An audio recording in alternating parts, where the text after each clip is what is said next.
Hello বন্ধুরা, দেখো আজকে কি কি ব্রেকফাস্ট এনেছে ওরা। এটা আবার কি? রাজু কি এনেছে? আর কি এনেছে? আটা পরোটা না কি এনেছে হ্যাঁ। দেখি। পরোটা? পরোটা এনেছে। একটু না মাছ ওরা সব ফটাফট তাড়াতাড়ি করে না, জানো তো। বাবা, হ্যাঁ ঠিক আছে, তুমি এ করে দাও। চিড়ে দিতে হবে। হ্যাঁ, আর একটাও তো এনেছে।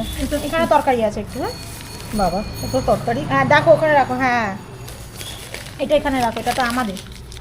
হুম হ্যাঁ রাখো। ঠিক আছে। হ্যাঁ রাখো। একটা প্লেট আনলে ভালো হতো না? এই তো তোমার আমার একসাথে, আর এটা রাজু। ঠিক আছে। হ্যাঁ, দেখাচ্ছি। আর কি করেছো? আর চিকেনটা দেখো। এই যে ভাত দিয়ে ঝোল চিকেন রাজু বানিয়েছে। এখন এটা পরোটা দিয়ে একটু খাবে, তাই তো? পরোটা দিয়ে খাবে। এই যে Taste পরোটা করবে। টেস্ট বললো আমি একটু খাবো, খেতে চাইছে না, আমি বললাম খা। এত চিকেন আমি খেতেও পারি না। তাহলে চলো খেয়ে নি। হ্যাঁ। ঠিক আছে।